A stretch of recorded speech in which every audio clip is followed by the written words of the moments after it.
Ako po si Miss Winnie at ito ang ating kwento. Magandang araw po, Miss Winnie.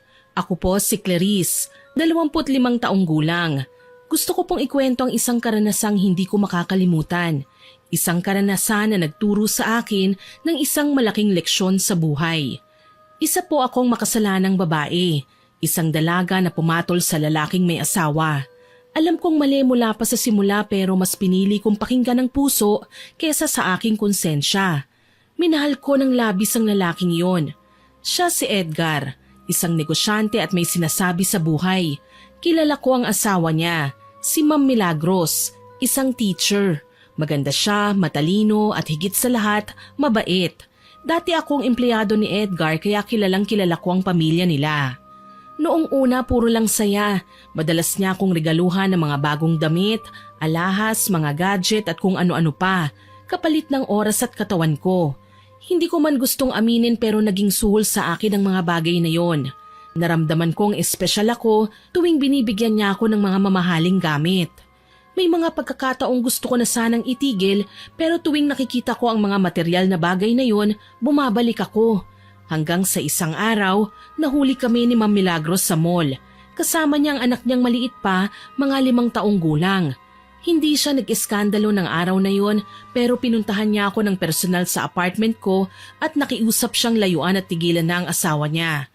Pero hindi ako nakinig sa kanya. Yung relasyon namin ni Edgar nagpatuloy. Lumipas ang ilang buwan, tuluyan na niyang iniwan ang asawa at anak niya.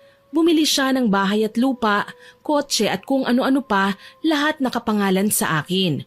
Nung mga panahong yun, ang saya-saya ko. Pakiramdam ko ang ganda ko, ang swerte ko, at ako ang panalo kasi ako ang pinili. Pero hindi pala ganun yun kasimple. Hindi pala masaya. Araw-araw kaming nag-aaway. Madalas niya akong sigawan, paratangan at pagbintangan. Palagi niyang sinasabi na may lalaki ako na manloloko daw ako. Sa simula tiniis ko kasi mahal ko siya. Hanggang sa isang gabi, hindi ko na kinaya. Nagtangka akong umalis. Ano na namang kalokohan to, Clarice? San mo na naman balak pumunta, ha? Edgar, ayoko na. Araw-araw mo na lang akong sinisigawan at sinasaktan. Pagod na ako. Uuwi na ako sa amin. Maghiwalay na tayo. Ano? Pagkatapos ng lahat ng binigay ko sa'yo, basta ka na lang aalis? Aba, hindi ganyan kadali. Hindi mo ako pwedeng basta na lang iwan. Bakit hindi? Iiwan kita dahil malupit ka. Iiwan kita dahil tarantado ka. Hindi na ako makahinga sa'yo. At talagang nagawa mo pa akong murahin, ha? Sinampal niya ako ng malakas. Biglang umikot ang paningin ko. Napahawak ako sa pisngi. Tama na, Edgar. Sobra ka na. Hindi ko na kaya. Pakawalan mo na ako, maawa ka. Maawa? Sa'yo? Wala kang karapatang humingi ng awa.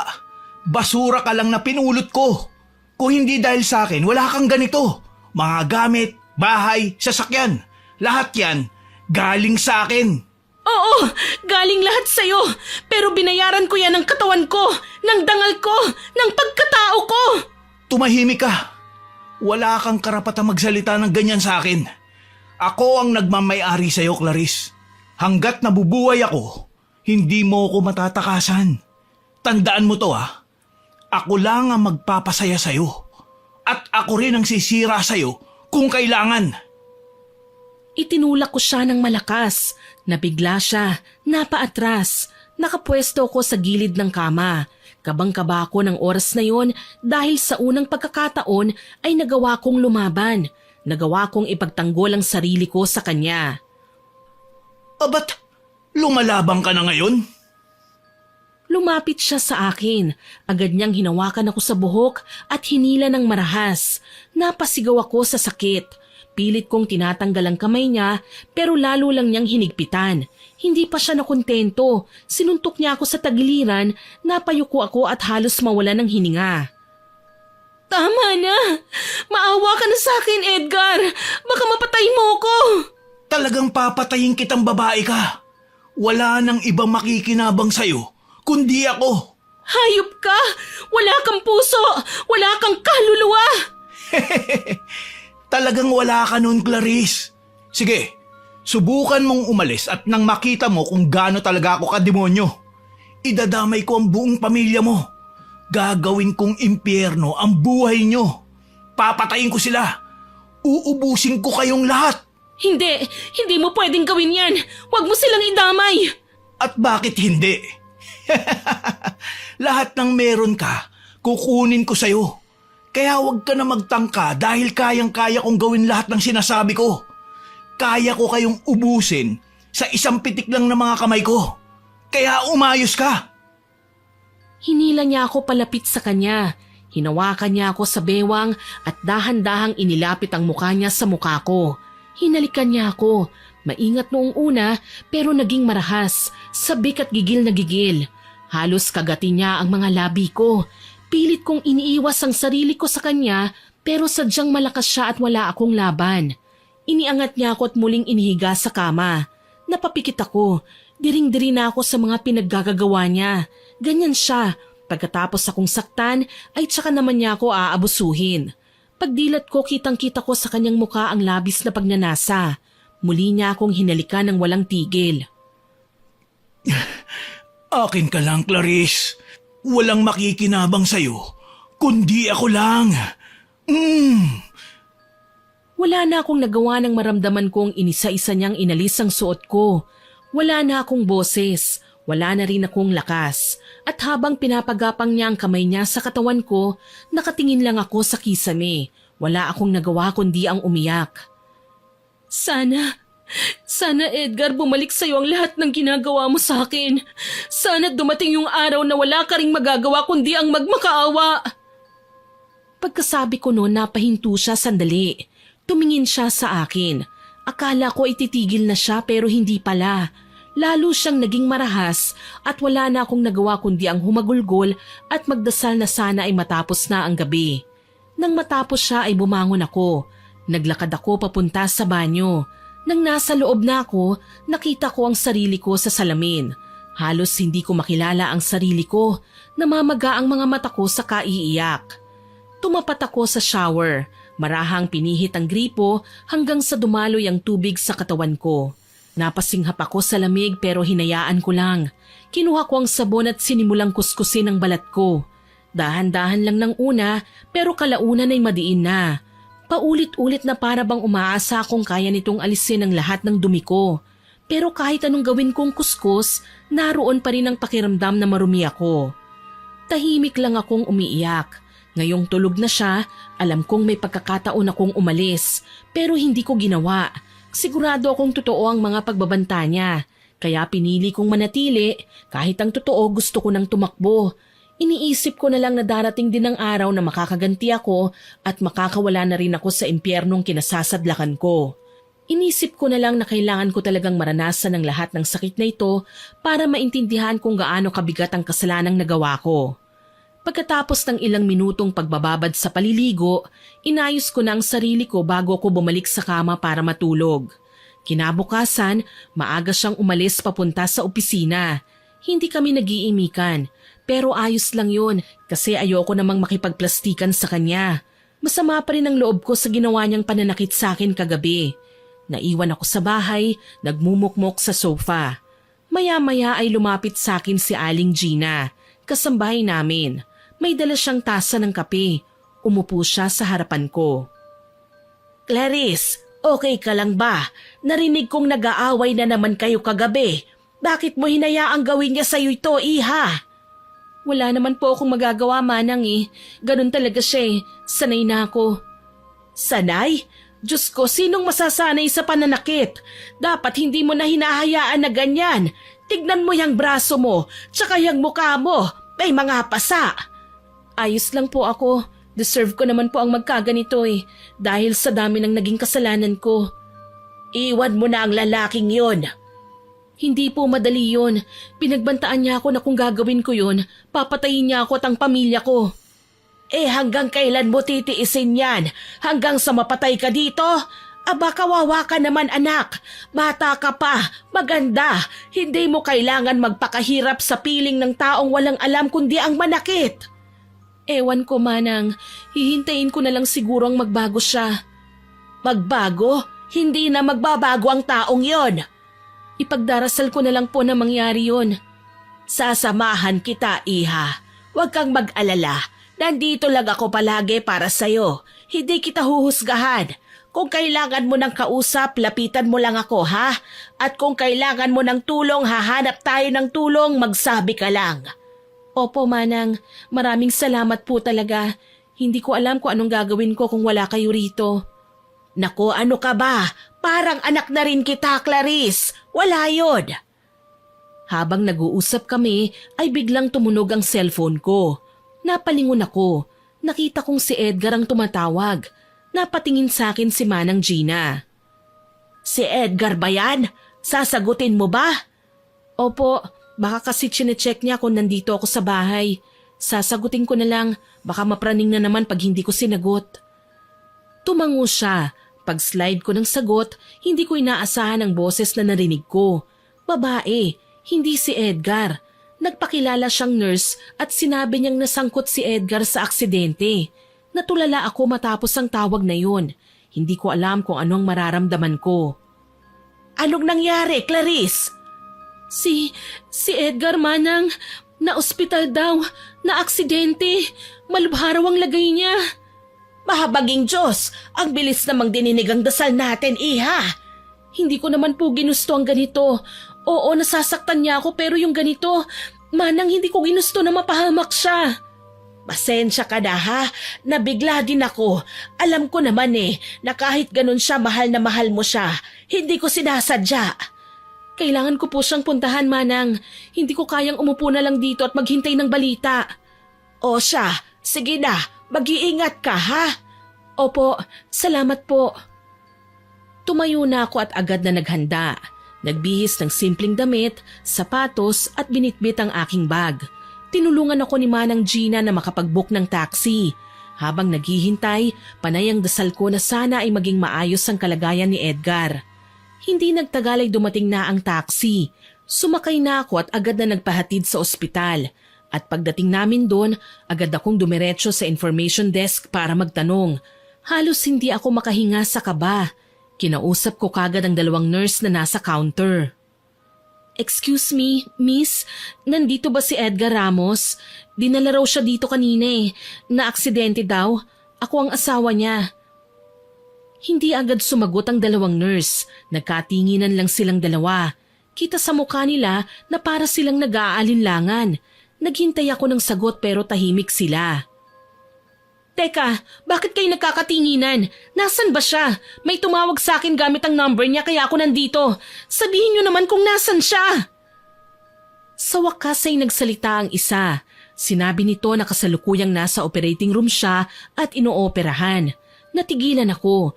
Hindi ko maintindihan kung paano nila naisagawa yun nang hindi ako hinihintay o hinihingi ang pahintulot ko. Ano? Inoperahan niyo nang wala man lang akong consent? Asawa niya ako. Dapat pinaalam niyo man lang to sa akin sa cellphone. Dapat alam ko to. Nagkatinginan na naman sila. Parang di sila naniniwala sa sinasabi ko. Tapos, nagsalita ang isa at sinabing may isa pa daw silang tinawagan bukod sa akin. Nasa wallet daw ang ID ng asawa ko at may nakalagay na contact number doon para sa emergency. Nakalagay daw doon na ito ang asawa ni Edgar. Namutla ako. Para akong binuhusan ng malamig na tubig nang marinig yun. Bago pa ako makapagsalita ay may dumating na babae. Miss, mga ilang oras aabutin ang operation ng asawa ko. Ma'am Milagros? Tumingin siya sa akin pero hindi nagsalita. Wala din siyang anumang reaksyon na parang hindi niya ako kilala. Matapos makuha ang sagot sa nurse, nilagpasan lang niya ako. Muli ko siyang tinawag pero hindi man lang siya lumingon. Sinundan ko siya. Ma'am, gusto ko lang malaman kung anong nangyari kay Edgar. Please, kausapin mo naman ako. Kumusta na ba siya? Huminto siya saglit at humarap sa akin. Tinignan ako mula ulo hanggang paa. Walang emosyon ang kanyang muka. Hindi ko alam. Tanungin mo na lang siya kapag nagising na, kung magigising pa. Pagkasabi nun ay tinalikuran niya ako at saka umupo sa waiting area. Ilang sandali pa, lumabas na ang doktor at tinanong kung sino ang kapamilya ni Edgar. Pareho kaming tumayo. Ako ho ang asawa niya. Kamusta na po siya, Dok? Sinabi ng doktor na maayos namang natapos ang operasyon pero nasa critical condition pa siya. Kailangan munang makonfine sa ICU pagkatapos ng operasyon. Tahimik akong umupo sa gilid ng waiting area at pinakinggan lang kung ano ang pinag-uusapan nilang dalawa. Hindi ako makasingit at mas lalong hindi ko pwedeng pangunahan si Ma'am Milagros dahil sa mata ng mga tao wala akong karapatan. Nang makaalis ang doktor, lumapit ako sa kanya. Ma'am, pwede ko ba siyang makita? Clarice, bakit ka ba nandito? Tumawag kasi sila sa akin eh. Hindi ko naman alam na tinawagan ka rin nila. Natural, tatawagan nila ako. Ako ang asawa eh. Ako ang legal. Parang sinampal ako sa harap ng maraming tao. Gusto kong sumagot pero hindi ko magawa. Nakaramdam ako ng hiya. Alam ko naman yun eh. Pero kahit papano may karapatan din naman akong mag-alala. Matagal na kaming nagsasama. Karapatan? Clarice, anong klaseng karapatan meron ka sa asawa ko? Sa lalaking inagaw mo sa akin? Ma'am, hiwalay na po kayo, di ba? May karapatan na po akong mag-alala dahil ako na ang partner niya. Ako na dapat ang nagdedesisyon para sa kanya. Ang kapal din talaga ng mukha mong kabit, ano? Baka nakakalimutan mo. Naghiwalay kami dahil sa'yo. Hindi ko naman ginusto na maghiwalay kayong dalawa eh. Nagkamali lang talaga ako. Nagkamali? Hoy, hindi aksidente yung ginawa mo. Pinili mo. Pinili mong maging kabit. Pinili mong ipagpalit ang dignidad mo sa isang lalaking alam mong may asawa at anak. Ngayon, tingnan mo, kinarma. Hindi ko na napigilan ang pagtulo ng luha ko. Tahimik lang si Milagros, nakatingin sa akin tapos umiiling. Alam mo, Clarice, hindi ko na siya mahal gaya ng dati. Pero asawa ko pa rin siya. Kaya ako nandito, kasi tungkulin ko ito. Uuwi na ako. Naghihintay kasi sa akin ang anak ko. Nagawa ko na naman ang lahat ng kailangan kong gawin dito eh. Total ikaw naman yung kabit na sinamahan, ikaw na ang bahala sa kanya. Siguraduhin mo lang na mabubuhay siya. Wala na tayong dapat pang pag-usapan. Ma'am, sandali lang. Hindi mo kailangang umalis. Ako na lang ang aalis. Ano? At bakit? Ibabalik ko na ho sa inyo ang asawa niyo. Kayo na lang po ang bahala sa kanya. Mas kailangan ka ni Edgar. Isosoli mo? Naririnig mo ba yung sinasabi mo, Clarice? Bakit? Ano ba sa'yo si Edgar? Isang gamit na kapag nasira na pwede mo nang isole? Hindi ganun ang ibig kong sabihin. Matagal ko nang gustong makipaghiwalay sa kanya. Hindi lang ako makawala kasi ayaw niya. Kaya ibabalik ko na siya sa inyo, ma'am. Gusto ko nang itama ang mga pagkakamali ko. Ngayon lang? Matapos mong sirain ang pamilya ko? Matapos mong agawin ang ama ng anak ko? Ngayon mo lang naisip na mali? Alam kong huli na, pero ayoko na pong magpanggap. Pagod na akong mabuhay sa kasalanan eh. Ma'am, matagal ko na pong pinagbayaran ng lahat ng naging pagkakamali ko. Malupit ang asawa niyo. Palagi niya akong binubugbog. Ano? Anong pinagsasasabi mo? Si Edgar? Binubugbog ka? Opo, ma'am. Akala ko nung una totoo siyang nagmahal. Pero habang tumatagal, nagbago siya. Naging mainitin ang ulo niya. Nagsiselo sa kahit na anong bagay. Kapag lango siya sa alak, wala siyang kontrol. Paulit-ulit niya akong sinasaktan. Hindi ako naniniwala sa'yo. Kilala ko si Edgar. Hindi niya magagawa yon. Ano? Pero ganun talaga siya sa akin. Minsan tinangka akong lumayas. Pero pinagbantaan niya ako na sasaktan niya ang pamilya ko. At wala kang ginawa? Hindi ka nagsumbong sa mga pulis? Hindi po. Hindi ko kayang gawin yon dahil natatakot ako. Nahihiya din ako dahil alam ko naman kung bakit ako napunta sa ganitong sitwasyon. Sino bang maniniwala sa isang kabit? Wala naman, hindi ba? Kaya tinitiis ko na lang hanggang sa hindi ko na kaya. So, anong gusto mong mangyari ngayon? Maawa ako sa'yo? Pasensya ka na. Pero hindi ko kasi kayang sakyan ang kwento mo eh. Matagal kaming nagsama ng asawa ko at ni minsan hindi niya ako pinagbuhatan ng kamay. Para akong sinaksak sa dibdib nang marinig ang sinabing yon ni Milagros.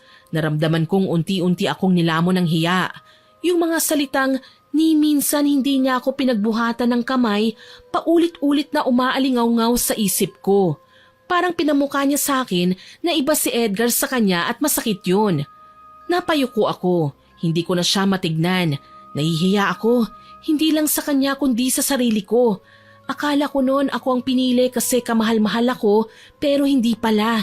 Napagtanto kong mas mahal pala talaga niya ang asawa niya. Aalis na ako. Bahala ka na sa kanya. Hindi talaga ako pwedeng magtagal dito. Kailangan ako ng anak ko. Mabilis na siyang tumalikod at naglakad palayo. Wala na akong nagawa kundi ang tignan siya kasi para akong na-freeze sa kinatatayuan ko. Nang tuluyan na siyang mawala sa paningin ko, biglang sumikip ang dibdib ko. Dahan-dahan akong naupo at napahawak sa aking dibdib. Ramdam ko ang mabilis na tibok ng puso ko. Nasasaktan ako pero hindi ko alam kung para kanino. Kay Milagros ba, kay Edgar o sa sarili ko. Pinigil ko ang sarili kong umiyak. Samantala, sa kabila ng masakit na katotohanan yon, hindi ko iniwan si Edgar. Araw-araw akong nasa ospital, halos hindi na kumain. Kahit sabihin ko pang pagkakataon ko na yon para makatakas sa kalupitan niya, hindi ko magawa. Hindi ko kayang talikuran ng basta-basta ang isang taong minahal ko. Hindi rin maaatim ng konsensya ko na pabayaan siya sa ganitong sitwasyon na walang mag-aalaga sa kanya at walang mag-aasikaso. Kung tinanggap lang sana siya ng asawa niya, matatahimik na ako eh. Makakaalis ako ng matiwasay kasi alam kong may titingin sa kanya. Pero hindi ko rin siya masisisi kung ayaw na niya. Kaya naman kahit mahirap, ako ang nag-asikaso ng lahat. May mga araw na gusto ko nang sumuko pero sa tuwing naiisip kong walang ibang tutulong sa kanya, pinipilit kong bumangon. Minsan, habang nakikita ko siya na may tubo sa ilong, may benda sa ulo at paa, puro sugat ang katawan, para akong sinasaksak sa dibdib. Araw-araw akong nagdarasal na sana magising pa rin siya. At dumating nga ang araw na yon, nagising siya. Clarice, Edgar, gising ka na. Diyos ko, salamat. Napangiti siya, pero sandali lang yun. Nagbago ang ekspresyon niya nang maramdamang parang nahihirapan siyang kumilos. Maya-maya ay pinakiusapan niya akong tanggalin ang kanyang kumot. Dahan-dahan kong inalis ang kumot at doon niya nakita na wala na siyang mga paa. anong ginagawa nila sa akin? Bakit wala na yung mga paa ko, Clarice? Grabe kasi yung aksidente, Edgar. Naipit ka sa loob ng sasakyan. Halos durog ang mga buto mo sa paa. Wala na silang magawa eh, kaya napilitan silang putulin. Kung hindi nila yun ginawa, baka patay ka na. Hindi pwede to, Clarice. Bakit mo hinayaan? Bakit mo hinayaan na putulin nila ang mga paa ko? Nagulat ako nang biglang abutin ng kamay ko. Pinisil niya yon ng mahigpit. Halos mapangiwi ako sa sakit. Sagutin mo ako. Sinadya mo ba to? Ha? Ginusto mo to, di ba? Para makawala ka na sa akin? Hindi totoo yan. Wala akong kinalaman sa desisyon na yon. Hindi ako ang nagbigay ng consent. Hindi ko nga alam na inoperahan ka nung nakarating ako dito sa ospital eh. Eh sino? Yung asawa mo, si Milagros. Siya ang nagbigay ng consent. Nauna siyang nakarating dito sa ospital. Si Milagros? Oo, Edgar. Kaya wag mo akong sisihin kung bakit wala ka ng mga paa. Hindi ako nagdesisyon. Ang ginawa ko lang ay alagaan ka at hindi ako umalis sa tabi mo. Araw-araw akong nandito. Walang nagmalasakit sa'yo. Ako lang, Edgar. Ako lang. Hindi ko matatanggap to, Clarice. Ang mga paa ko. Paano na ako mabubuhay ng ganito? Please, makinig ka. Alam kong masakit tanggapin yan, pero buhay ka pa. Buhay ka, Edgar. At yun ang mahalaga. Hindi mo naiintindihan. Hindi mo alam kung gaano kahirap to. Alam ko, dahil kung nahihirapan ka, nahihirapan din naman ako eh. Kailangan mong kayanin. Hindi ko kaya to. Hindi ko kaya mabuhay ng ganito. Paano na ako? Huwag kang mag-alala. Aalagaan kita. Akong bahala sa'yo. Talaga? Kahit ganito na ako, hindi mo ako iiwan? Oo, hindi kita iiwan. Dapat lang na hindi mo ako iwan. Dahil kapag ginawa mo yan, kahit ganito na ako, hindi ka pa rin magiging ligtas sa akin. Natahimik ako sa sinabing yun ni Edgar. Hindi ko akalain na sa lahat ng mga ginawa ko, ay nagawa pa rin niya akong pagbantaan ng ganon. Hindi na lang ako umimik. Samantala, ilang araw ang lumipas, unti-unti na siyang nakaka-recover. Pero hindi na siya yung dating Edgar. Tahimik lang siya palagi, parang nawala ng gana sa lahat. Hindi ko rin siya masisisi kasi bukod sa naputulan siya ng paa, nalaman din naming magdedemanda ang pamilya ng nakabangga niya. Namatay ito sa aksidente. Clarice, Anong gagawin natin? Ayokong makulong. Hindi ko naman kasalanan eh. Yung hayop na yun ang bumangga sa akin. Aayusin natin ito, Edgar. Huwag kang mag-alala. Tulungan mo ko. Huwag mo kong hahayaan na makulong. Oo, ako ang bahala. Mula ng araw na yun, wala na akong ibang inisip kung paano siya maililigtas sa gulo. Isang araw, nakipag-usap kami sa pamilya ng biktima. Galit na galit pa rin sila pero nang makita nila ang kalagayan ni Edgar, natuto silang makinig. Pumayag silang wag nang ituloy ang kaso pero may kapalit. Humingi sila ng danyos at hindi biro ang halaga ng hiningi nila. Pero dahil ayaw ni Edgar na makulong, pumayag siya at natapos na ang problema naming yun. Pagkalipas ng ilang linggo, pinayagan na kaming lumabas ng ospital. Salamat, Clarice. Kung hindi dahil sa'yo, baka nasa kulungan na ako ngayon. Wala yun. Ang mahalaga tapos na yung problema. Makakabangon na tayo. Pero paano tayo babangon kung ganito na ako? Paano yung negosyo ko? Wala akong magagawa kundi umupo dito. Huwag mo na munang isipin yan. Ako munang kikilos. Ako nang bahala. Nang mga sumunod na araw, sinikap kong ituloy ang pamamahala sa negosyo ni Edgar. Pero makalipas lang ang ilang buwan, napansin kong paunti-unti nang lumiit ang perang dumarating. Ano to, Clarice? Bakit ganito kalit ang kita ngayong buwan? Anong ginawa mo sa negosyo ko? Hindi ko naman kasalanan kung bumaba ang benta, Edgar.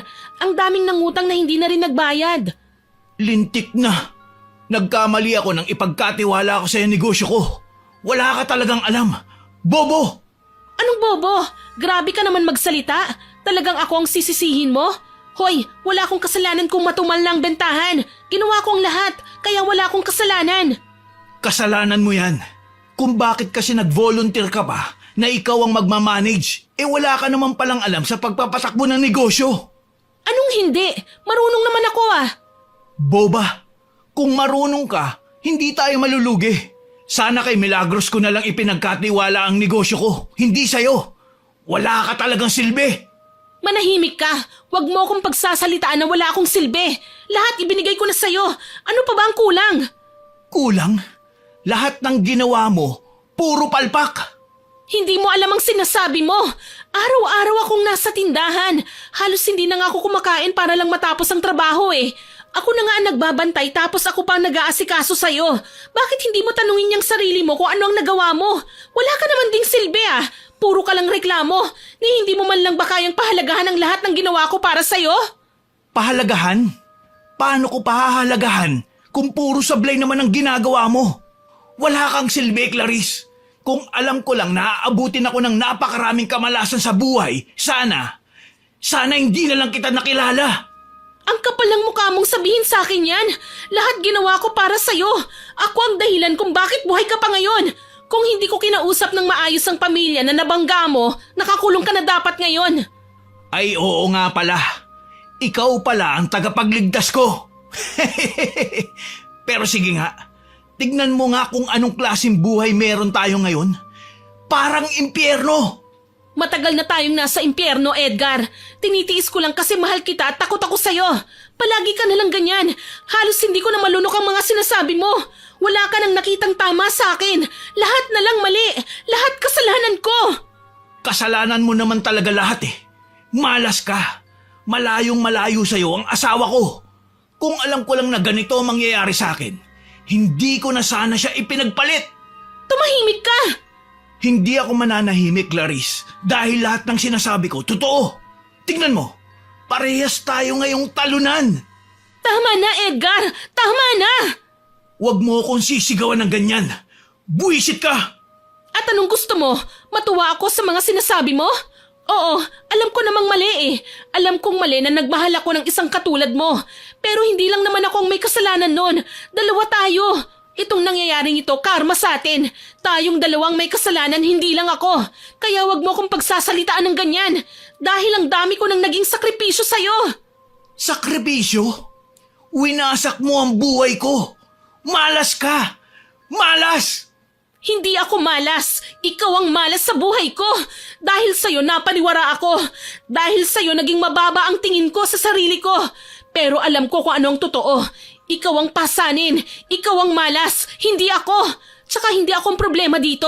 Ikaw, wala kang silbi. Wala ka ng halaga, Edgar. Manahimik ka. Hindi ako mananahimik. Ayoko na. Pagod na ako sa'yo. Kung swerte ang tawag mo sa asawa mo, sige, ibabalik na kita sa kanya. Anong sinasabi mo? Hindi ko na kailangan ulitin ang sinabi ko. Gagawin ko na lang, Edgar. Subukan mo. Subukan mo, Clarice. Kung ayaw mong... Anong gagawin mo? Sasaktan mo ako?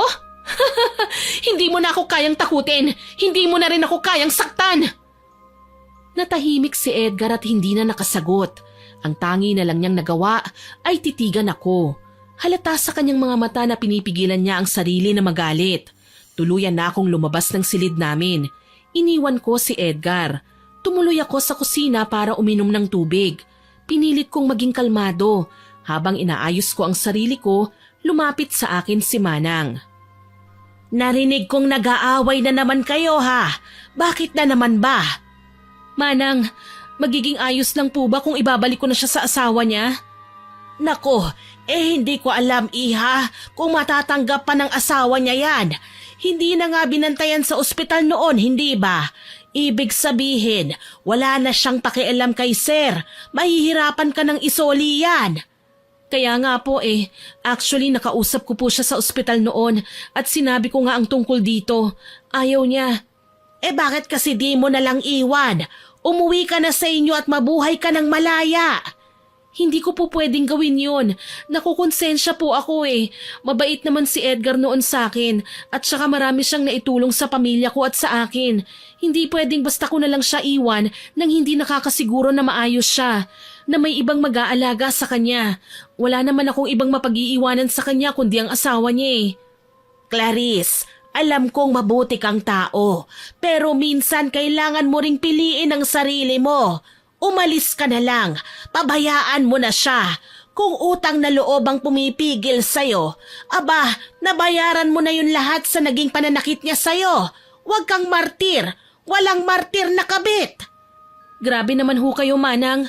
Parang sinabi niyo naman na wala akong kakayahang maawa sa iba. Hindi naman sa ganon, pero ang sinasabi ko lang, piliin mo naman ang sarili mo. Naaawa na ako sa'yo Paano po kung may mangyaring masama sa kanya? Hindi mo na yun responsibilidad. Tsaka diba, malakas naman siya. Kaya pa nga niyang makipagtalo sa'yo Tama po kayo, pero susubukan ko pa rin hong kausapin si Ma'am Milagros. Ikaw ang bahala kung yan ang gusto mo. Ginawa ko nga yun, Miss Winnie. Nang hapon ding yon, lakas loob kong pinuntahan sa bahay nila ang asawa ni Edgar.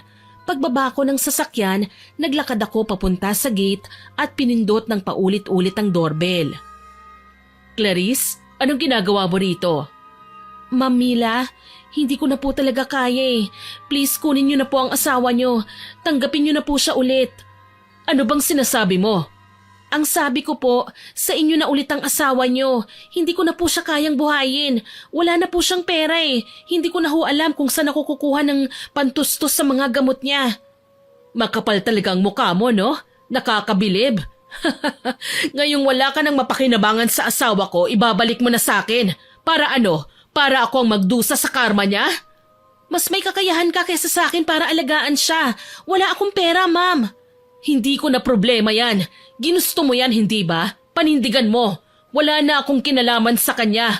Matagal ko na siyang kinalimutan at itinuring na patay. Pero asawa niyo pa rin siya.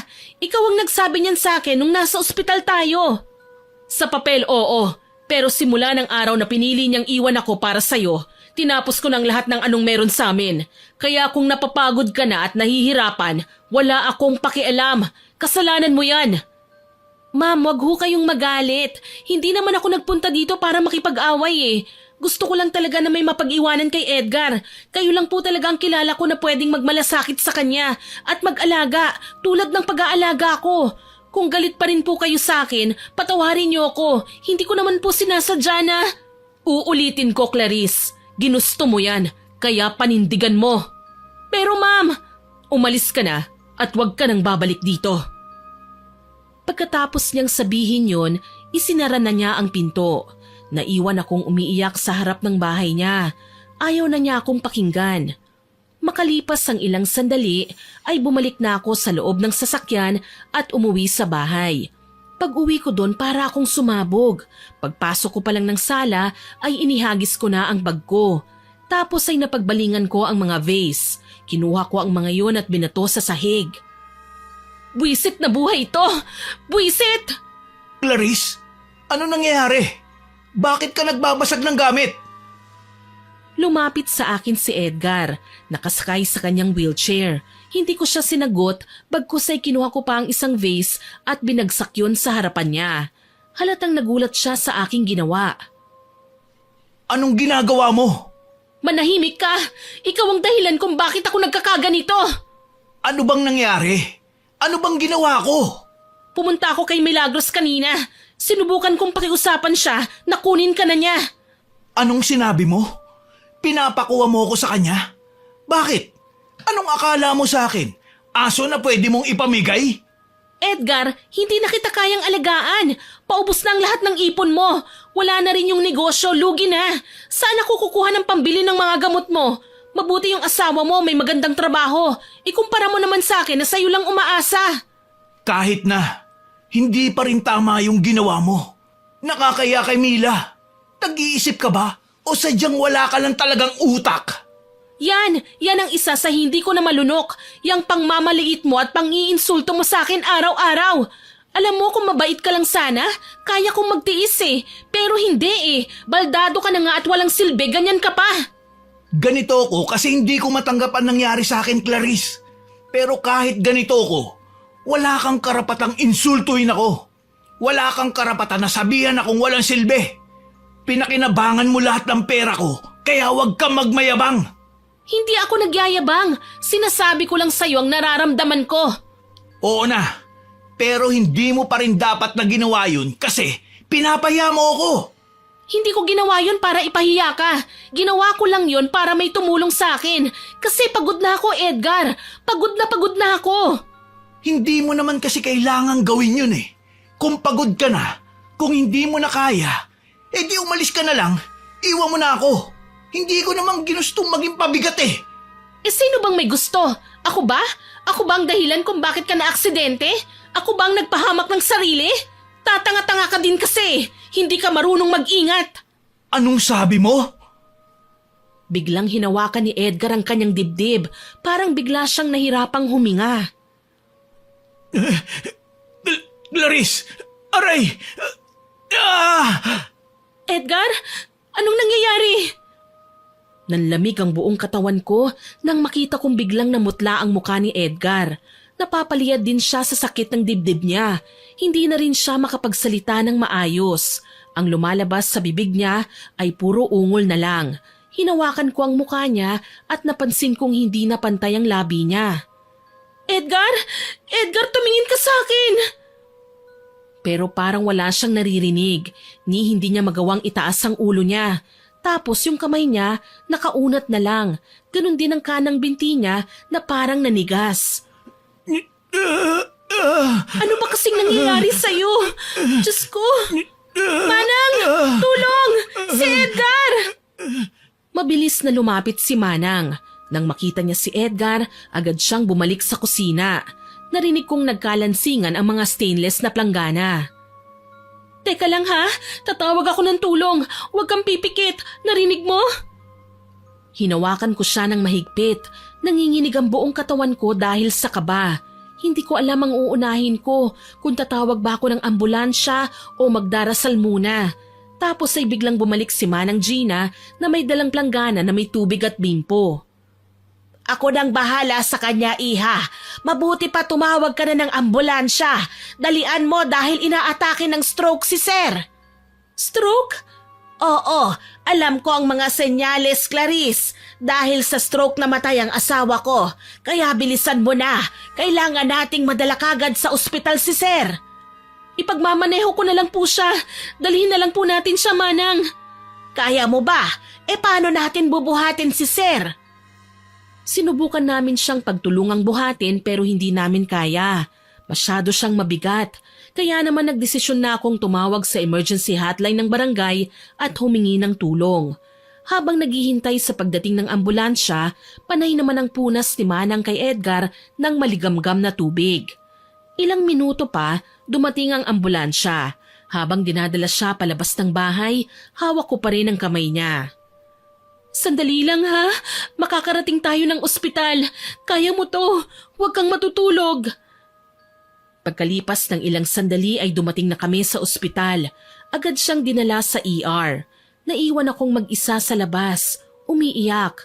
Maya-maya ay pinapasok ako at kinausap ng doktor. Ang sabi na stroke nga si Edgar. Pero mabuti na lang at naitakbo kaagad sa ospital dahil kung pinatagal pa ay maaari siyang mamatay. Nang mailipat na sa recovery room si Edgar ay pinapasok na rin ako. Nakahiga siya, may mga nakakabit na kung ano-anong aparato sa katawan niya. Ang hina ng itsura niya. Lumapit ako at hinawakan ang kanyang kamay. Gumising ka na. Nandito ako. Pasensya ka na sa ginawa ko ha. Galit lang ako. Hindi ko naman gustong mangyari to sa'yo eh. Habang sinasabi ko yon, napahinto ako. Biglang bumigat ang dibdib ko. Naalala ko yung mga salitang binitiwan ni Edgar na ako raw ang malas sa buhay niya. Naniwala na ako. Ako nga yata ang malas eh. Iniisip ko ang mga pinagdaanan namin. Simula nang nagsama kami, palagi kaming nasasangkot sa gulo. Bumagsak ang negosyo niya at iba pa. Umupo ako sa tabi niya. I'm sorry, pero tama ka nga. Ako nga yata ang malas sa buhay mo eh. Ayoko na ng ganito, Edgar. Ayokong dumating sa punto na mamamatay ka pa ng dahil sa akin. Tumayo ako. Kinuha ko ang bag ko at humakbang palapit sa pinto. Bago ko lumabas, lumingon pa ako ulit sa kanya. Mahal kita, Edgar. Aalis na ako para matapos na ang karma. Tiningnan ko pa siya ng matagal. Wala pa rin siyang malay. Muli akong lumapit at ginawaran siya ng halik sa pisngi, tapos ay diretsyo na akong lumabas ng kwartong yon. Iniwan ko ang contact number ni Milagros sa mga nurse at binilinan silang tawagan ito. Pagkatapos nun, hindi ko na alam kung ano ang nangyari. Paglabas ko ng ospital, diretsyo na akong sumakay ng bus pa uwi ng probinsya. Hindi na ako bumalik pa ng bahay. Hindi na rin ako nagpaalam kay Manang Gina. Hindi ako nagbitbit ng kahit na anong mga gamit. Pagdating ko sa probinsya namin, doon ako nagsimula ng panibagong buhay. Simple lang ang buhay doon, tahimik at hindi komplikado. Sa lugar na yon, unti-unti kong nakalimutan ng lahat ng sakit, lahat ng alaala sa Maynila at lahat ng bahagi ng sarili kong nawala ng dahil sa pagmamahal ko kay Edgar. Makalipas ang ilang buwan, nag-apply ako sa munisipyo bilang staff. Mababait ang mga kasamahan ko. Unti-unti ay bumalik ang sigla ko. Natutunan kong tumawa ulit, yung totoo at walang halong pagkukunwari. At higit sa lahat, natutunan kong magpatawad. Hindi lang kay Edgar, kundi pati na rin sa sarili ko. Lumipas ang mga taon, naging tahimik ang buhay ko. Pero akala ko lang pala yun, hindi ko inaasahan ang sumunod na mangyayari sa buhay ko. Isang umaga, habang nasa munisipyo ko, tumawag ang kaibigan kong si Ana. Clarice, umuwi ka na. Ang tatay mo. Anong nangyari kay tatay? I'm sorry pero patay na siya. Natagpuan yung bangkay niya sa bukid. Ang sabi baka daw inatake. Parang huminto ang oras ng mga sandaling yon. Ilang sandali pang parang hindi ko maintindihan ang mga sinasabi niya. Pero ilang sandali, mabilis akong nagpaalam at tumakbo ako palabas ng opisina. Nang makauwi ako sa amin, nakita ko si nanay na nasa sala. Iyak siya ng iyak. Anong nangyari? Bakit siya inatake? Ano bang sakit ni tatay? Ang sabi ng iba baka daw high blood eh. High blood? Mula nung umuwi ako dito, hindi naman tumaas ni minsan ang presyon ni tatay.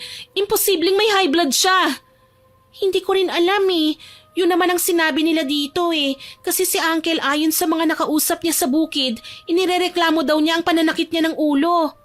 Sumasakit ang ulo niya, pero hindi pa rin siya umuwi para magpahinga? Bakit ganun?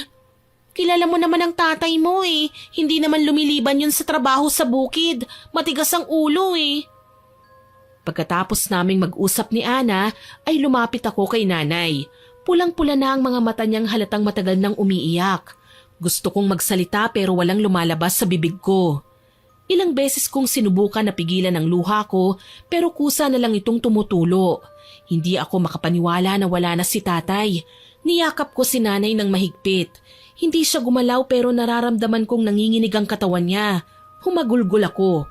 Niyakap ko pa siya ng mas mahigpit. Ilang oras pa ang lumipas bago dumating ang sasakyan ng punerarya. Ibinaba na ang kabaong at iniayos sa loob ng bahay namin. Si nanay nakaupo lang sa isang sulok, walang imik habang si Ana ang kasama kong abala na nakikipag-usap sa mga tauhan ng punerarya. Nang matapos na sila sa pag-aayos ng mga kandila, bulaklak at ilaw, tinignan ko na si tatay. Napansin kong bahagyang nakabuka ang bibig niya. Tinitigan ko itong mabuti pero bigla akong napaatras. May gumalaw, isang maliit na insekto na mukhang ipis na lumabas sa bibig ng patay. Napasigaw ako. Agad namang lumapit si Ana. Anong nangyari? Bakit ka napasigaw? May insektong lumabas sa bibig ni tatay. Ano? Nasaan? Wala naman ah. Meron, Ana. Nakita ko. O sige, wait lang. Tatawagin ko sila kuyang taga-funerarya. Nandyan pa naman sila sa labas eh. Ipapacheck ko sa kanila. Lumabas si Ana at tinawag ang mga lalaki. Agad nilang tinignan ang loob ng kabaong pero wala silang nakitang anumang uri ng insekto sa loob nito. At yung sinasabi kong nakita kong nakabukang bibig ni tatay, sinabi nila na nakatikom naman daw yun. Muli akong tumingin. Tama sila, nakasara nga ang bibig niya. Samantala ng gabing yon, si nanay ay hindi umalis sa tabi ng kabaong. Ako naman ang siyang nag-aasikaso sa mga taong nakikiramay. Clarice, magpahinga ka naman kahit sandali. Wala ka ng pahinga. Kami nang bahala sa mga bisita. Hindi ko kaya, Ana. Pag pumikit ako, naiisip ko si tatay eh. Naiintindihan ko ang nararamdaman mo. Masakit pero kailangan mo ring alalahanin ang sarili mo. Kawawa ang nanay mo kung ikaw naman ang magkakasakit. Oo nga pala, si nanay. Nasa loob. Pumasok kami sa loob ng bahay. Nandun nga si nanay, nakatingin lang sa kabaong. Parang wala sa sarili. Nilapitan ko siya, hinawakan ko ang kamay niya. Matulog ka na muna, inay. Kung gusto mo ako na munang magbabantay sa kanya. Pero umiling siya. Ayaw niyang iwan si tatay. Kahit anong pilit namin ni Ana, hindi siya umalis sa tabi ng kabaong. Kaya ang ginawa ko, naupo na lang ako sa hilera ng mga upuan. Sa harap mismo ng ataul. Ako na lang ang nakikipag-usap sa mga taong dumarating. Pero ilang sandali pa, habang busy akong nakikipag-usap sa isang bisita, bigla akong napatingin sa ilalim ng kabaong. May gumalaw. Akala ko ay likha na naman yun ng aking imahinasyon, pero nang titigan kong mabuti, nakita kong may ahas. Itim ang balat nito at unti-unting lumapit sa paa ng nanay ko. Nay! May ahas! Mabilis kong nilapitan si nanay at inilayo sa kabaong. Agad ding nagtayuan ang mga tao, nagkagulo. Mabilis na kumilos ang mga kalalakihan, kumuha sila ng kawayan at hinampas ang ahas ng ilang beses hanggang sa hindi na ito gumalaw. Lumapit si Ana sa akin. Hindi maganda ito. Ang sabi ng mga matatanda, masamang senyales yan. Anong ibig mong sabihin? Ang sabi nila kung may ahas sa ilalim ng kabaong, sinasabing may taong lihim na may masamang balak laban sa'yo o sa inyo. May masamang balak sa amin? Sino? Hindi ko alam. May nakaaway ka ba? O may tao ka bang nasaktan na pwede kang gantihan? Wala naman akong nakaaway eh. Pero teka, si Edgar? Edgar? Sino naman yon? Siya ba yung kinukwento mo sa akin noon na mayamang lalaki na naging syota mo? Oo, siya nga. Bakit siya kagad ang naisip mo? Wala naman kasi akong kaaway, Ana eh. Si Edgar kasi, iniwan ko siya sa ospital nung naatake siya. Hindi ko alam kung anong nangyari sa kanya eh, kung nabuhay ba o patay na. Talaga? Nagawa mo yun sa kanya? Grabe ka, friend. Oo, pero hindi ko naman siya basta pinabayaan lang eh. Pinatawagan ko yung asawa niya. Hoy, anong asawa? Ang ibig mong sabihin, may asawa na yung lalaki? Oo, pero huwag kang maingay. Baka marinig ng mga tsismosa dito sa baryo. Grabe, Clarice. Hindi ko lang talaga maisip na papatol ka sa ganon. Alam ko, pero wag mo naman akong husgahan, Ana. Hindi ako santa. Tao lang ako. Nadadala rin, nagkakamali. Hindi naman kita hinuhusgahan ha. Nagulat lang talaga ako. Pero bakit Clarice? Paano mo nagawa yun? Ewan ko, siguro nabulag lang ako. Sa mga pangako, sa mga regalo, sa mga salitang akala ko totoo. Ganon?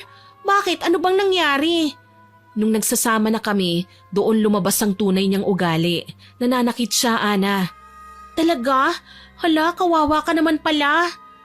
Kaya hindi na ako magtataka kung may kinalaman siya sa kamalasang nangyayari sa amin ngayon. Kung ang ibig sabihin ng itim na ahas ay paghihiganti o may gagawing masama sa amin ng isang tao, walang gagawa nun kung hindi siya. Naalala ko kasi nung nakipaghiwalay ako sa kanya, pinagbantaan niya ako na uubusin daw niya ang pamilya ko. Sa tingin mo nagsisimula na kaya siya? Teka lang, baka naman hindi siya no? Di ba sabi mo na stroke? Paano niya kayo masasaktan kung gano'n ang kalagayan niya? Bigla akong natahimik sa sinabing yun ni Ana. Tama siya. Paano nga ba niya magagawa na gantihan ako? Ganun na nga ang kalagayan niya. Tapos ay naalala ko pang nangyari sa kanyang aksidente. Alam mo bang hindi lang siya na-stroke, Ana? Ang totoo niyan, na-aksidente pa siya bago maatake. Putol na rin ang dalawang paa niya dahil naipit sa sasakyan. Hala, grabe yun, Bes. Parang sunod-sunod na kamalasan, ano? Naku, sinasabi ko na nga ba pag may masama kang ginawa, babalik at babalik talaga sa'yo. Oo, tama ka. Kaya nga iniisip ko, baka ako naman ang sinisingil na ng tadhana ngayon. Siguro ako na yung kakarmahin, Ana. Pero ako na lang sana. Ako na lang ang parusahan. Huwag na sanang idamay pa yung pamilya ko. Pero paano nga? Paano niya naman maisa sa katuparan ng mga banta niya kung ganyan ang kalagayan niya? Ewan ko, Ana. Siya lang talagang naiisip ko Baka gumaling na siya o baka may iba siyang paraan. Hindi ko alam. O baka naman hindi siya. Baka yung asawa. Si Ma'am Milagros? Oo. Aba kung ako yung asawa ng syota mo, Bes. Baka matagal na kitang isinumpa. Naku, swerte mo na lang talaga kung hindi marunong mangulam yang si Ma'am Milagros. Kung hindi, yari ka talaga. Huwag mo naman akong takutin, Ana. Kahit papano may konsensya rin naman yun.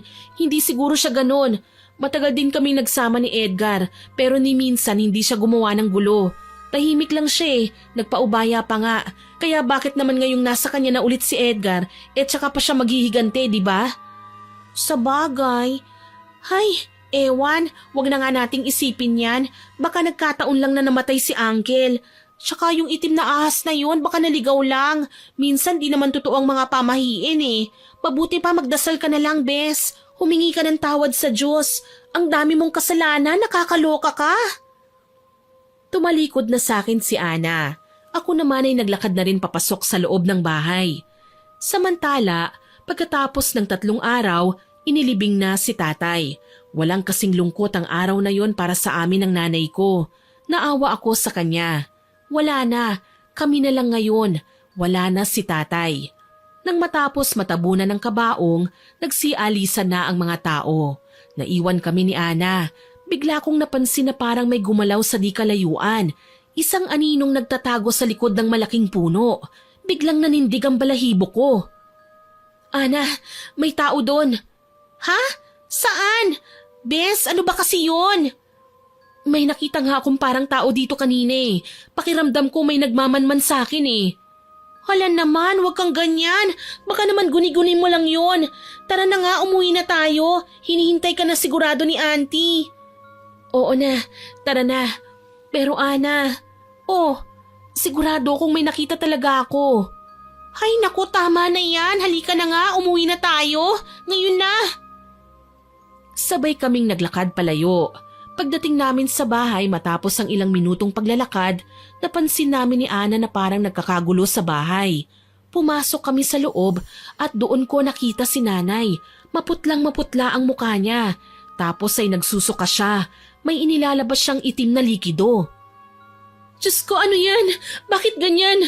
Anong nangyayari sa inyo? Hindi siya gaanong makasagot sa akin dahil panay ang suka niya. Pero maya-maya ay tinuro niya ang kanyang mga paa. Ang sabi niya, bigla na lang daw itong kumirot. Agad kong tinignan ang mga paa niya, namamaga ito. May bakas ng kagat, 2 butas yon na parang kagat ng ahas. Tapos nakita ko sa nakapalibot sa kagat na yon ang mga itim na linya.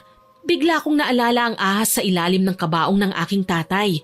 Pero alam ko namang hindi siya nakagat ng ahas na yun dahil mabilis ko siyang nailayo.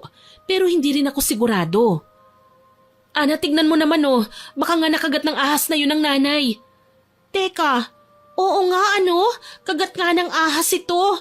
Pero kung yung ahas na yun ang nakakagat kay auntie, huwag kang mag-alala, hindi naman yun makamandag. Kaya lang, ang mas pinag-aalala ko ay kung bakit kulay itim ang sinusuka ng nanay mo. Bakit? Hindi ako sure pero gusto mo bang tawagin natin ang lolo ko? Si Lolo Pedro, magaling na albularyo yun, baka matulungan niya tayo. Albularyo? Bakit? Hindi ba dapat sa ospital natin siya dalhin? Baka nalaso na si nanay.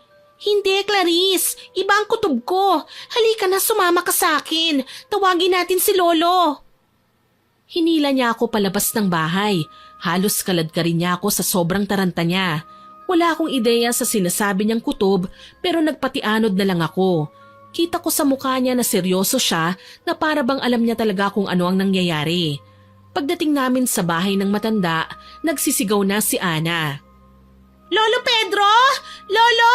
Nandyan ba kayo? Maya-maya ay lumabas ang matanda, may hawak itong baston, nakasuot ng puting kamiseta at may nakasabit na mga anting-anting sa leeg. Ano ba yan, Ana? Bakit ka ba sumisigaw? Lolo, kailangan namin ng tulong niyo. Tulong ko? Bakit? Ano ba nangyari? Si nanay po nagsusuka ng itim na likido Ano? Naku, dalhin niyo na ako kagad roon. Delikado ang nanay mo, iha. Nagkatinginan kami ni Ana. Pareho kaming kinilabutan sa narinig namin kay Lolo Pedro. Nagmadali kami. Pero pagdating namin sa bahay, yung mga tao nakatingin silang lahat sa akin. Malungkot ang kanilang mga mata. Kinutuban na ako ng masama.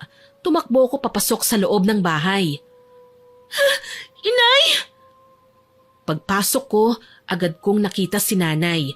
Pinahiga nila sa mahabang upuan, nakatihaya at nakapikit na ang mga mata.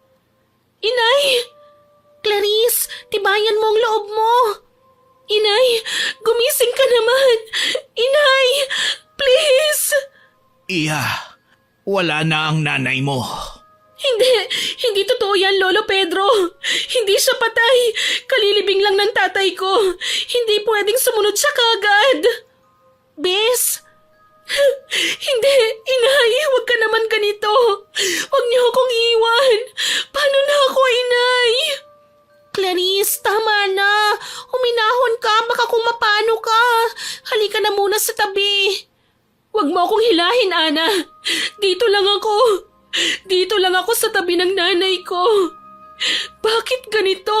Anong sumpa ito, Ana? Bakit ako pinarurusahan ng ganito? Tahan na, please. Hindi mo kasalanan ito. Wala kang ginawang masama. Tama si Ana. Sige na, iha. Umupo ka na muna ng maayos at i-relax mo yung sarili mo. Sige na. May gagawin lang ako. Kailangan kong malaman kung ano ang nangyari sa nanay mo. Nang marinig ko ang sinabing yun ni Lolo Pedro ay sumunod ako. Para akong bata na walang ibang magawa kundi ang sumunod.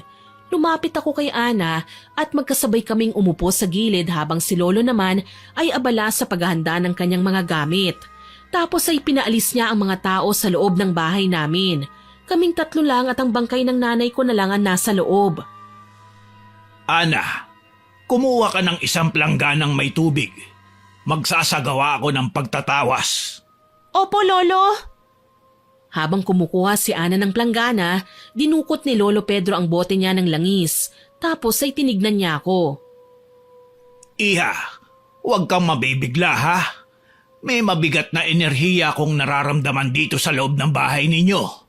Ramdam ko yun nung pumasok ako kanina. Anong ibig niyong sabihin, Lolo? May masamang espiritu ba dito sa bahay namin? Mukhang mas masahol pa roon. Pero kailangan kong makasiguro, iha. Kailangan nating malaman kung ano ba talaga ang nangyari sa nanay mo. Nagsindi ng kandila si Lolo Pedro pagkarating ni Ana, habang ako naman ay halos hindi makagalaw sa kinauupuan ko. Dahan-dahang inilapag ni Ana sa maliit na lamesita ang planggana. Malapit sa kinahihigaan ni nanay, lumapit kaming dalawa ng kaibigan ko. Maya-maya pa ay narinig kong umusal na ng dasal ang matanda. Hindi ko maintindihan kung Latin ba o ibang wika ang sinasambit niya. Tapos, dahan-dahan niyang itinapat ang kandilang may apoy sa ibabaw ng planggana. Hinayaan niyang tumulo ito sa tubig. Bawat patak ay bumubuo ng kakaibang hugis. Walang kikilos ha? Diyan lang kayong dalawa. Hayaan niyong matapos ang tawas. Nagpapakita na sa akin ang dahilan. Kinabahan ako. Habang tumatagal, unti-unting nag-iiba ang kulay ng tubig. Nagiging kulay aboy ito, tapos ay naging kulay itim. Nang tumigas na ang wax, kinuha ito ng matanda at itinaas. Tulad ng inakala ko. Ano po, Lolo? May tumatrabaho sa inyo, Clarice. Tignan niyo tong natunaw na kandila. Dalawa sila Isang babae at isang lalaki. Galit na galit ang mga itsura. Teka lang, Lolo. Ang ibig mong sabihin may kumukulam sa kanila? Oo, pero hindi lang basta kulam to. May sumpa pang nakuha. Uubusin nila kayo. Hala, Lolo. Sino po kayang may gawa niyan? Ang sama naman. Hindi pa malinaw. Malakas ang kapangyarihan nila. Kaya nilang itago ang pagkakakilanlan nila. Pero Clarice, naghihiganti ang dalawang to sa'yo. May tao ka bang nagawan ng kasalanan? Po? Maaaring sila ang may gawa nito, Iha. Malakas ang pakiramdam ko na kilala mo ang may gawa nito. Bes, baka naman si... Oo, wala nang ibang gagawa nito kundi sila lang. Pero bakit? Bakit, Ana? Hindi ko alam. Lolo, baka naman pwedeng tanggalin niyo yung sumpa. Hindi ba kayo marunong ng ganon? Maaari kong subukan. Pero hindi ganon kasimple. Kailangang malaman muna natin kung sino ang may gawa nito, kung paano niya ginawa, at kung gaano kalalim ang galit niya. Kinuha ng matanda ang kandila. Tapos nakita namin na biglang lumiko ang apoy nito. Parang tinuturo ang pintuan. Diyan siya pumasok. May pumasok sa bahay niyong hindi niyo nakita. Gabi yun, sigurado ako. Ang ibig niyong sabihin, nakapasok dito yung taong gumawa ng sumpa? Hindi, Iha. Hindi tao ang pumasok, pero isang sugo. Sugo? Ano yun? Multo? Engkanto? Isang demonyo. Iha, ang ganitong sumpa, ginagawa lang kapag gusto ng isang tao na dahan-dahang pahirapan ang kalaban niya bago tuluyang patayin. At kapag namatay ka, maaari niyang kunin ang kaluluwa mo. Diyos ko, tulungan niyo po ako, Lolo. Ayoko pang mamatay. Gagawin ko ang makakaya ko. Pero Iha, kailangan mong maghanda. Hindi madaling basagin ang sumpa. Delikado dahil siguradong mararamdaman ng may gawa. Pwedeng gumante o magpadala pa ng mas malakas na sumpa. Wala na po akong pakialam, Lolo. Gawin na natin kung ano ang kailangan. Kung mamamatay ako, at least lumalaban. Sige, pero kailangan ko ng ilang bagay. Kailangan ko ng bagay na galing sa taong pinaghihinalaan mo. Sadali lang po. Meron. May binigay sa akin si Edgar na mga alahas. Dala ko po ang mga yon. Kukunin ko lang po. Mabilis akong pumasok ng silid at kinuha ang singsing na regalo sa akin. Bumalik ako kagad sa sala para ibigay ito kay Lolo Pedro. Nang makuha ito ng matanda, ay agad siyang nagsagawa ng ritual. Maya-maya lang ay unti-unting umihip ang malamig na hangin sa loob ng bahay. Gumalaw din ang mga kurtina kahit nakasarado ang mga bintana. Ilang sandali pa, biglang lumakas ang ilaw ng kandila tapos ay may narinig kaming parang tumatawa. Sino yun? Bakit may tumatawa? Huwag kang matakot. Ibig sabihin lang nun ay nahuli natin siya. Itinaas ni Lolo Pedro ang kandila at sa sandaling yun, isang itim na anino ang nakita naming gumagapang sa itaas ng bubong. Tapos ay sa dingding. Lolo, ano yan? Huwag kayong mag-alala. Hanggat may apoy ang kandila ko, hindi yan makakalapit sa atin. Nagsaboy ng asin si Lolo sabay usal ng orasyon na wala ang anino, pero pakiramdam ko ay may mabigat na presensya pa rin sa paligid. Teka, bakit ganun? Anong ba't ganun, Lolo? Tapos na ba? Oo, tapos na. Pero nagtataka ako. Bakit ganun kadali? Ay naku naman, Lolo, okay na yun. Kesa naman makipagpuksaan pa tayo sa demonyo. Magpasalamat na lang tayo na tapos na. Clarice, okay na, huwag ka nang mag-alala. Pagkatapos ng sinabi ni Ana, medyo gumaan ang loob ko. Inisip ko baka nga tapos na yung sumpa at baka nga okay na ako. Samantala, nang matapos ang ritual ay dumating na ang mga taga-punerarya. Nang kunin nila ang nanay ko, nagdesisyon ako na ilibing na kagad ang nanay ko. Sigurado ka ba? Ipapalibing mo na kagad ang nanay mo? Baka gusto mo munang ipagpaliban. Hindi na, Ana. Mas mabuti nang maihimlay na siya kagad para magkasama na sila ni tatay. Gusto ko na silang matahimik, pareho. Pagdating ng hapon, dinala na nga namin si nanay sa sementeryo. Hindi ako makapaniwalang mangyayari ang ganong trahedya sa buhay ko, na magkasunod kong ililibing ang mga magulang ko. Nagsisisi ako. Kasalanan ko ang lahat ng nangyari. Ako ang may dala ng sumpa sa pamilya ko. Pero magsisi man ako, huli na. Clarice, tara na, malamig na. Mahirap maabutan ng dilim dito. Oo, tara na. Pagka-uwi namin sa bahay, ay agad kaming sinalubong ni Lolo Pedro. May ipinainom siya sa akin na halamang gamot. Mapait yun. Ang sabi niya, pansamantalang proteksyon daw yun para hindi ako mabalikan ng anumang sumpa. Medyo gumaan ang loob ko matapos kong uminom nun.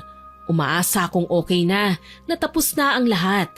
Sa gabi, dala ng matinding pagod at sakit, maaga akong nakatulog. Subalit kinabukasan, doon na nagsimula ang panibagong kalbaryo. May mga tumubong butlig sa braso ko. Maliit lang sa una, parang kagat lang ng lamok. Hindi ko pinansin, pero ilang araw ang nakalipas, bigla itong lumala. Kumalat ito sa leeg ko, sa tiyan, tapos sa likod. Ang kate, grabe, para akong mababaliw sa kakakamot. Pagkaraan pa ng ilang araw, nagkasugat-sugat na ang balat ko. Nagkakakaliskis na, namamaga, tapos may tumutubong parang malalaking kalyo na makate. Kahit anong ointment o sabon ang gamitin ko, walang epekto, hindi tumatalab. Sa gabi ay hindi na ako makatulog. Muli akong nagpatingin kay Lolo Pedro. Grabe to! Mamamatay na po ba ako? Iha, kaya kong gamutin yan. Pero kapag ginawa natin yun, Baka hindi na lang ganyan ang ibigay sa iyong sumpa. Malakas talaga yung mangkukulam. Siguro ay panahon na para subukan mong humingi ng tawad sa kanila. Makiusap ka na itigil na ang kanilang paghihiganti. Baka sakaling maawa sa'yo. Napayuko ako. Hindi ko na kailangang isipin kung sino pa ang tinutukoy ni Lolo Pedro. Si Milagros at Edgar kagad ang pumasok sa isip ko. Sila lang naman ang may galit sa akin eh. Kinabukasan, nagpasama ako kay Ana. Lumuwas kami. Nagsuot ako ng jacket kahit mainit dahil nakakahiya ang balat ko. Pakiramdam ko para akong may ketong eh. Tinakpan ko rin ang mukha ko at nagsuot ako ng salamin sa mata. Handa ka na ba talagang harapin sila? Oo, Ana. Kailangan kong gawin to eh. Hirap na ako. Tsaka wala nang ibang paraan kundi ang kausapin sila. Pagkalipas ng ilang oras sa biyahe, ay narating din namin ang bahay nila Milagros. Medyo nag-aalangan pa ako. Hindi ko kasi alam kung tatanggapin niya ako o itataboy tulad ng dati. Pinindot ko ang doorbell. Ilang saglit lang, bumukas ang pinto. Lumabas si Milagros. Sino kayo? Tinanggal ko ang suot kong salamin at takip ng aking muka. Nagulat siya nang makilala ako. Clarice? Ako nga, ma'am. Alam kong ang kapal ng mukha kong magpakita rito pero may kailangan po ako sa inyo. Kailangan? Anong kailangan mo sa akin? Hindi ko alam kung paano sasabihin pero ako kasi kinulam. Ang sabi ng albularyo, humingi daw po ako ng tawad sa taong galit sa akin at ikaw lang naman ang naisip ko. Ano? Sinasabi mo bang ako ang nangulam sa'yo? Ano po kasi? Hay nako Clarice, ewan ko sa'yo. Hindi ako mangkukulam ha, tsaka bakit ko naman gagawin yun sa'yo? Oo, galit ako sa'yo. Noon. Pero ngayon wala na. Matagal nang tapos yun. Eh kung hindi ikaw, sino pa kaya? Ang sabi ni Lolo Pedro, yung taong nasaktan ko raw ng husto. Wala naman akong ibang inagrabyado kundi ikaw lang dahil inagaw ko ang asawa mo.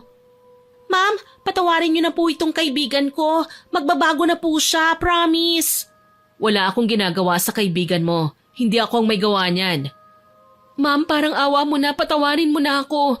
Namatay na ang mga magulang ko dahil sa sumpa. At ngayon ito, pinapahirapan ako.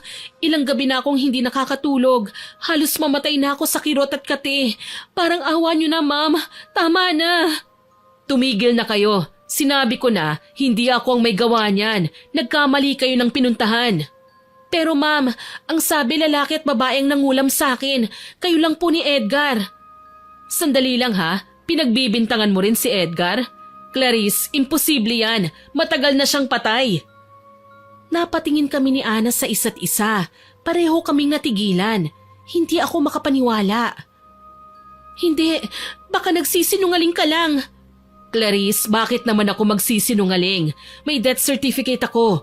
Ako mismo ang nagpalibing sa kanya. Anong nangyari? Paano siyang namatay?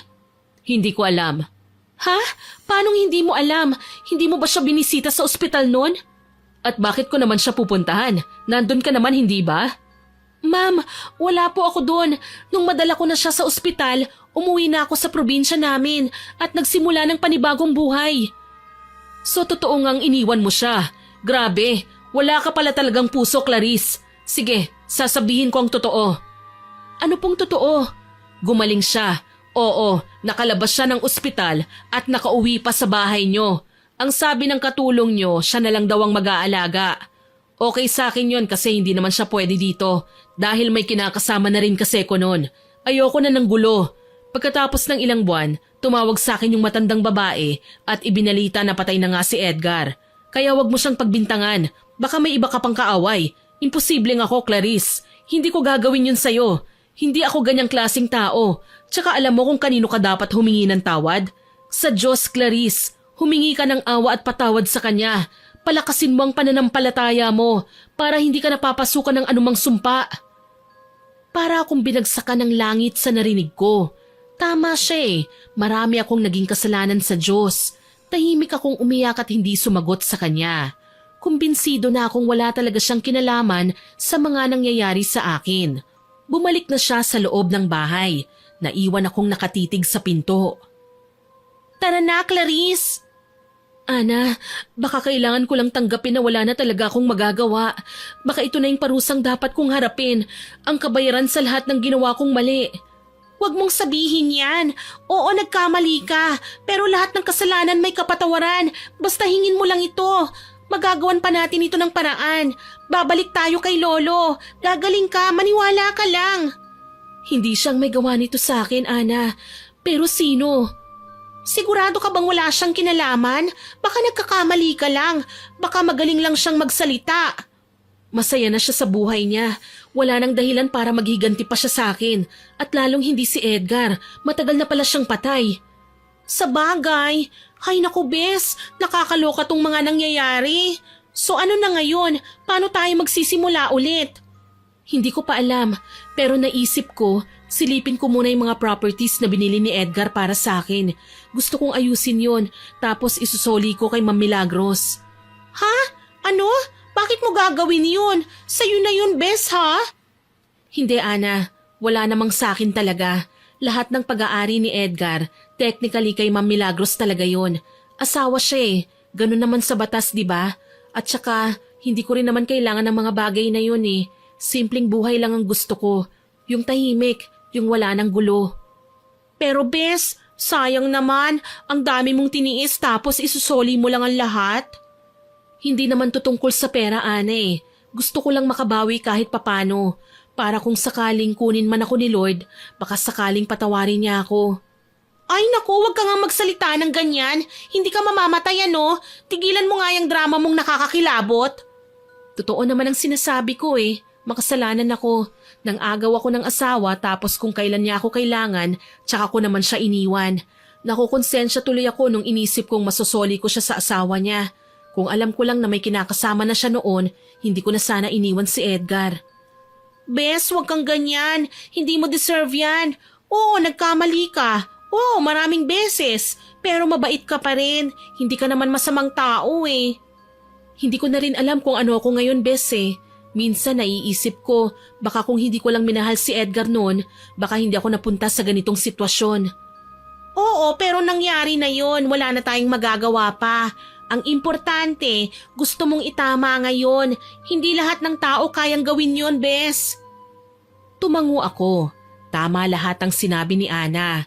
Ilang sandali pa, sumakay na kami ng taxi at nagpahatid sa dati naming bahay ni Edgar. Pagdating doon, napansin kong maayos pa rin ang paligid. Maganda pa rin ang bahay at mukhang alagang-alaga kahit ilang taon na ang lumipas. Parang walang nagbago. Grabe, ang ganda pala ng bahay. Oo, maganda at mahal. Kaso wala nang halaga sa akin to ngayon kasi hindi ko naman madadala yan sa impyerno eh. Hoy, ano ba? Tigilan mo sabi yan eh. Manang Gina? Manang Gina? Parang walang tao pero bukas ang pinto. Yung katulong mo, careless ano? Madaling makapasok ang magnanakaw dito. Hindi ganun si Manang, maingat yon. Halika, pumasok tayo at hanapin natin siya sa loob ng bahay. Baka may masamang nangyari sa kanya. Pagpasok namin sa loob, umakyat kami sa itaas. Panay pa rin ang tawag namin sa kanya pero wala pa rin. Pagdating namin sa kwarto niya, doon ako natigilan. Nagkalat ang mga gamit doon. May mga bote ng langis, kandilang upos, may mga buhok at pati na papel na may nakasulat na pangalan. Lumapit ako sa may lamisita. Doon ko nakitang ilang lumang larawan. Kinuha ko isa-isa. Isa sa mga larawan ang halos mabitawan ko. Si tatay may kasamang ibang babae sa larawan. Nakaakbay siya at pareho silang nakangiti. Anong ibig sabihin yan? Hindi ko alam, Ana. Parang may natatandaan ako noon na naging problema ng nanay at tatay ko. Alam kong naghiwalay sila noon dahil sa babae. Pero sandali lang yon, nagkabalikan din sila. Naku po, hindi kaya ang babaeng nasa larawan ang naging kabit ng tatay mo? Pero bakit yan nandito? Hindi ko alam, pero bakit parang kilala ko siya? Parang batang mukha ni Manang Gina. Ang ibig sabihin, posibleng siya ang kumulam sa'yo? Tara na, Ana. Kinikilabutan na ako. Kung siya nga, baka hindi na tayo ligtas dito. Ayokong pati ikaw madamay. Ngayong alam na natin kung sino, bumalik na tayo kay lolo mo. Baka may magawa pa siya. Ay, teka Clarice! Shh! Magtago tayo! Bilis! Clarice, may tao sa labas! Shh! Bilis! Magtago tayo! Mabilis kaming gumapang papunta sa ilalim ng higaan. Ilang segundo lang, bumukas ang pinto. Ay, salamat. Nakuha ko na rin ang lahat ng mga kailangan ko. Sumilip ako ng bahagya. Nakita kong inilalapag niya ang ilang mga tuyong dahon at may mga garapong puno ng iba't ibang mga kulisap at uod. Biglang bumukas ulit ang pinto at pumasok ang isang lalaki. Matangkad ito, medyo payat at halos kaedad ko lang siguro. Mabuti at nandito ka na, anak. Alam mo bang mamayang gabi ay tatapusin na natin si Clarice? Tumawa ang lalaki, pero parang hindi normal. May mali. Nang silipin ko, nakita kong parang iba sa mukha ng lalaking tinawag niyang anak. Parang may diferensya ito sa utak dahil iba akong makatingin din at hindi rin nagsasalita. Tawa lang ito ng tawa. Huwag kang mag-alala, anak. Kapag namatay na si Clarice, lahat ng kayamanan niya sa atin na. Nagngingit-ngit ako sa aking narinig. Hindi ako makapaniwalang ang mabait na ginang na akala mo noon ay may malasakit sa akin ay isa palang huwad. Noong pinabayaan kong bumalik ang tatay mo sa tunay niyang pamilya, doon ako nangako sa sarili kong babawi sa kahit anong paraan. Mabuti na lang at sinubaybayan ko pa rin ang pamilya nila. Nagtiyaga akong sundan ang anak nila para sa kanya ko simula ng paghihiganting matagal ko ng pinlano. Akalain mo yon, nakapaghiganti na ako may reward pang bahay, lupa at mga alahas. Muli tumawa lang ang lalaking kausap niya. Nakabawi na tayo, anak. Bawing-bawi na ako. Akala ng babaeng yon ay hahayaan kong maging maganda ang kinabukasan niya, samantalang ikaw ay ganyan. Wala siyang kaalam-alam na ako rin ang kumulam kay Edgar at ako rin ang lumason sa isipan ng lalaking yon na may ibang kinahuhumalingan ng kabit niya. Sa narinig kong yon, halos magngit-ngit ako sa loob ng pinagtataguan namin. Lalabas na sana ako pero hinawakan ako ni Ana sa braso. Pinigilan niya ako. Hindi ako makapaniwala na ang tunay ko palang kalaban ay ang taong pinakamalapit sa akin. Mamayang gabi, tatapusin na natin ang buhay ng babaeng yon. Lumabas na ang mag-ina matapos maihanda ang mga gamit sa pangkukulam. Narinig namin ang pagbukas ng pinto kasunod ng mga yabag na papalayo. Ilang sandali pa, umandar ang sasakyan sa labas. Umalis na tayo habang wala sila. Hindi pwede. Hindi pwedeng basta na lang tayong umalis. Bakit? May itinuro sa akin ng lolo ko para sa ganitong sitwasyon. Kaya pa nating baliktarin ang sumpa nila. Hindi na ako nagtanong pa. Sinundan ko na lang si Ana. Lumapit siya sa tokador ni Aling Gina at kinuha ang suklay. Nanguha siya ng mga buhok na naroon. Sigurado kaming sa matanda yun dahil sa mga puting buhok. Babalik ta rin natin ang kulam nila, Clarice. Kapag ginawa nila ang kulam mamayang gabi, babalik sa kanila ang anumang gawin sa'yo. Pero Ana, baka mamatay sila. Wala nang ibang paraan, kesa naman ikaw ang mamatay. Hindi ba't kasalanan sa Diyos ang pumatay? Hindi ko magagawa yan. Magtiwala ka lang sa akin, Bes. Akong bahala dito. Kailangan talaga natin tong gawin kung gusto mo bang mabuhay. Lumapit si Ana sa mga gamit na inihanda ni Aling Gina. May nakita kaming baso doon kung saan may lamang tubig at ilang hibla ng buhok na pinaniniwalaan naming buhok ko. Mukhang ito ang ginagamit niyang pangkulam sa'yo. Ngayon kapag ginamit niya ulit ito, babalik sa kanya mismo ang sumpa. Wala na akong nagawa kundi ang panoorin siya. Nang matapos niyang palitan ng ilang hibla ay nanguha pa siya ng ilang gamit doon. Mga damit, suklay at iba pa. Pagkatapos noon, umalis na kami at umuwi ulit ng probinsya. Pagdating namin doon makalipas ang ilang oras, agad kaming pumunta kay Lolo Pedro para ikwento ang lahat ng nangyari. Mabuti ang ginawa mo, Ana. Magaling. Pero kailangan pa rin nating maghanda ngayong gabi. Binigyan ako ni Lolo ng isang amulet. Ang sabi niya, magiging proteksyon ko yon laban sa sinumang may masamang balak. Pagsapit ng gabi, halos magdamag kaming nagdasal. Nakabantay lang sa akin si Lolo Pedro, pinakikiramdaman niya ang paligid. Mabilis na lumipas ang oras. Awa ng Diyos, walang nangyaring masama sa akin. Pagsapit ng madaling araw, sa unang tilaok ng manok, sabi ni Lolo Pedro ay ligtas na ako. Para akong nabunutan ng tinik, agad kong niyakap si Ana. Salamat sa iyo, Ana. Lolo Pedro. Naku, wala yun. Sino pa ba ang magtutulungan kundi tayo lang? Para na kitang kapatid, Clarice, at hindi kita pababayaan. Muli ko siyang niyakap. Kinabukasan ng sumikat na ang araw, napansin namin na parang natuyunan ng konti ang mga sugat ko. Ana, tignan mo. Hala, mukhang gagaling ka na. Tama si Ana. Gagaling ka na nga, Clarice. Kaya na yang pagalingin ng mga halamang gamot. Masaya ako na sa wakas ay gagaling na ako at pagkalipas nga ng halos isang buwan, nagkatotoo ang sinabi ni Ana. Tuluyan na nga akong gumaling. Nang kaya ko na, bumalik ako sa lungsod, nagpasama ulit ako sa aking kaibigan. Doon namin nalaman na patay na si Manang Gina. Ang sabi ng mga kapitbahay, nagpakamatay daw. Tapos yung anak, dinala sa isang pasilidad na nangangalaga ng mga kabataang may kapansanan. Hindi na lang kami umimik ni Ana. Alam namin ang totoo eh. Alam naming bumalik sa kanila ang lahat ng ginawa nila. Miss Winnie, hindi ko na po ibinenta ang mga properties ko. Pero lahat ng mga dokumento at mga alahas na binigay sa akin ni Edgar, ibinalik ko po kay Milagros. Noong una ayaw niyang tanggapin yon pero pinilit ko. Sabi ko siya ang tunay na may karapatan sa mga yon. Kaya naman nang magkasundo kami, tinanggap din niya. Walang sumbatang naganap. Nagkapatawaran kaming dalawa. Bumalik kami ni Ana sa probinsya at doon muli akong nagsimula ng panibagong buhay. Ngayon ay simple na lang ang buhay ko. Wala nang karangyaan pero ayos lang. Marami namang pwedeng gawin para maging masaya at maging mas kapaki-pakinabang. Nagvo-volunteer nga pala ako sa simbahan. Tumutulong din sa mga bata sa school at minsan tinutulungan ko rin si Lolo Pedro at Ana sa panggagamot. Miss Winnie, marami po akong natutunan sa mga nangyari. Wala talagang mabuting patutunguhan ng pag-ibig na nagsimula sa kasalanan. Kahit gaano mo ito pagtakpan o piliting itama, darating at darating pa rin ang araw na babalik sa iyo ang lahat ng mali mong ginawa.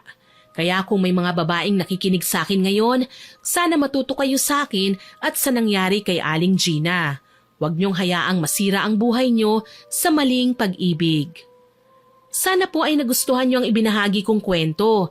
Pero bago ko po tapusin ito, gusto ko munang mag-shoutout sa mga masusugid nating tagapakinig. Shoutout po kay Winnie Charmy Rose, kay Ana Marie Bataraw na nagsabing ang ganda raw po ng boses ko. Salamat po ma'am. Kay Christopher Salonga, kay Rashanian Licarte. Hello din po kay Giant Abis, kay Sara Sahorda, kay Sexy G na nakikinig daw po lagi sa atin after work niya. Salamat po. Shoutout din po sa mga nag-birthday at magbe-birthday nating listeners na sina Stella Marie Sevilla noong November 12, kay Edmar de Los Angeles na magbe-birthday po ngayong November 22 at kay John Aldrin Peña ngayong November 26. Happy birthday po sa inyo and enjoy your day po! Shoutout din po kay Henara Nara, kay Jun Mateo, kay Lynn Vicente from Hong Kong, kay Yusra April from Jeddah, kay Rubilin Eneria, kay Filipina Palsario, kay Lurlin Cas at sa anak niyang si Elix Jan Cas. Good luck sa test mo, Elix Jan. Hello din po kay Alma Salilay, kay Ma'am Maria Reg Picache, kay Sir Ruben Isip, kay Ma'am Belen Malbas, kay Kathy Alfonso, kay Lurian Vitalicio, kay Yuga Isaac, kay Ford Cheo Despi, kay Ma'am Puresa Tagiwalo, kay Gary Ribo, kay Normski Channel, kay Ann Pundano from Taiwan. Shoutout din po kay Beatrix Yumi, kay Estela Optana from Bataan, kay Svena Calvin, kina Brownlee, Bishop, Luna, Blanca, Mili, Astra, Calvin, Haysent, Adobo, Ligaya, Negra, Baba, Bulag, Siopaw at kay Kulot Salot. Salamat po sa inyong lahat na nakinig at nag-comment. Abangan po niyo sana ang mga susunod ko pang upload at huwag niyo pong kalilimutang mag-subscribe, like, share and comment sa mga kwento natin. Para po mabilis niyong makita kung may bago tayong upload, pindutin niyo lang po ang notification bell para lagi po kayong updated. Aasahan ko pa rin po ang inyong suporta ha. God bless po sa ating lahat. Muli ako po si Miss Winnie na nagpapasalamat ng lubos sa inyong pakikinig.